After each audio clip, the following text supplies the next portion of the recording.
Hey y'all, it's Rich coming back at you with another lens review. Today we're doing the SMC Pentax-F zoom 35-70. This is a 3.5 to 4.5 aperture lens. It has also a macro mode on the 70mm focal range, auto aperture, autofocus, and it's got a cool little composite body, which is kind of nice. It's pretty narrow. This is the younger brother to the lens, or one of the comparable lenses that came out around the same time, and then this is the older brother version of this lens. This is another 35-70 with zoom creep. So yeah, I'm excited to kind of show you guys my experience with this lens. Before we get into it, I just want to thank God for the ability to take these amazing photos. If it wasn't for him, we wouldn't be able to take these amazing photos. Alright, so we're going over the 4 categories. We have the affordability, accessibility, the build quality, and the versatility of this exact lens. So let's get right into it. For the affordability of this lens, I gave it an 8 because you can pick up copies. I picked up my copy for $2.99 attached to an SF1 body right here. And that was relatively inexpensive, less than 20 bucks to have it shipped to me. And so you can find them for, sometimes those deals really cheap, or you can find them for like around 40 bucks. That's around the average. So I gave that an 8 because it's a really inexpensive lens compared to the older brother, which is double the price, if not triple. So that is very affordable, especially for a 35mm to 70, which is equivalent focal range to what you get with a lot of full frame systems nowadays, where it's like a 28 to 60 or a 20 to 60, which you get with a lot of them. So that's pretty cool to get, especially when it's actually full frame. Next, we're going to talk about the accessibility. It does have an awesome macro mode. It does 35, it does 50, it does 70, and it does it with minimal aberrations on the sides, which I will show the test on the aberration.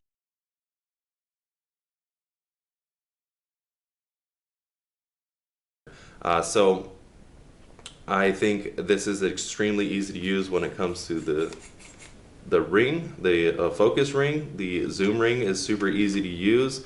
The aperture ring is also equally easy to use, nice and clicky. It is small, lightweight lens, so I gave the accessibility an 8. The autofocus is not that great, and it honestly sucks.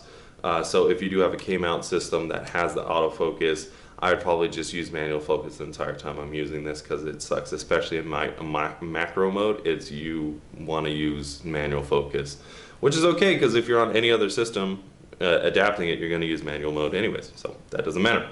Alright, so next let's talk about the build quality. On the build quality, I give it an 8 because it does have a pretty substantial build quality. It's nice and heavy, the glass is great.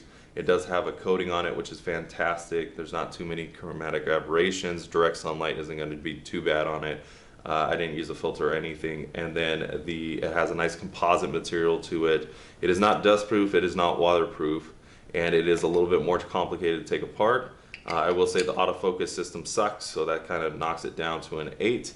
Other than that, it's a pretty cool build quality.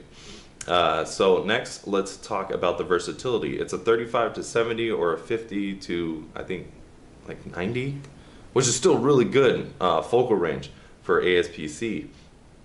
And then for full frame, it's the 35-70. So you literally have like a fantastic focal range to work with, and it is extremely versatile. I was able to take cityscapes, landscapes, macro mode. I did portraits of pets.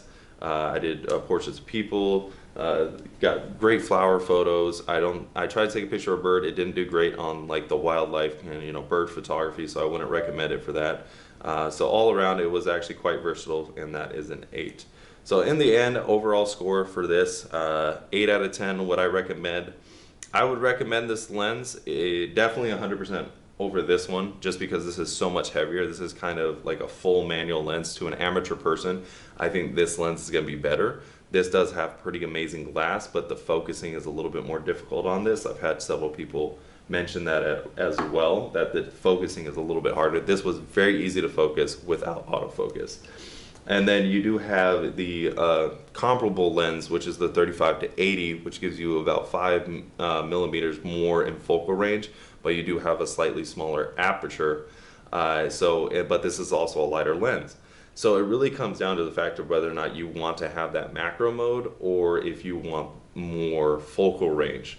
And I feel like that's where it's kind of a toss-up. If you like macro, definitely go with this lens. I would highly recommend it. If you just want more focal range and a little bit of a lighter lens, especially if you're adapting it, because the lens adapter itself is a little bit heavy, I would go with this lens. And especially if you're on K-mount and you need autofocus, you're not that great at the manually focusing, this would be a great lens to start out with, and then learning how to manually focus, because this one has an easy manual focus as well.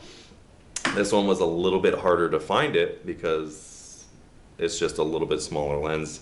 I just had that experience with it. But I won't knock it, it's a good lens. It's a fantastic lens. So if you want the macro mode, definitely go with this lens. If you're an amateur, for sure. It is a lot of fun. Don't expect to have great autofocus. If you need autofocus and you want a little bit more focal range, go with this lens, which is the SMC Pentax-F 35-80. Or if you want a lighter lens for your camera system adapted, go with this one. But if you happen to get either one of these, I don't think you'll be disappointed at all, because they're both very fun to use. All right, well, thanks for watching, guys. Like I said, once we get to 1,000 subscribers, I can start giving away these lenses, which I'm super excited to do. I can't wait to share the amazing art form of photography with lots of people, especially using these vintage lenses. It seems like every day I see more and more people trying to gravitate towards these vintage lenses, so I'm very excited. Can't wait to get some of these lenses in your hands. And then I'd love to hear your guys' feedback, whether or not you got one of these lenses. I love seeing your guys' Instagrams. I love seeing your guys' YouTube when you're using these lenses, and I love the shots you guys get, because it gives me an inspiration to try and see if there's any other perspectives that I can see with these lenses. So that's super awesome. All right, thanks guys. I'll see you later. God bless.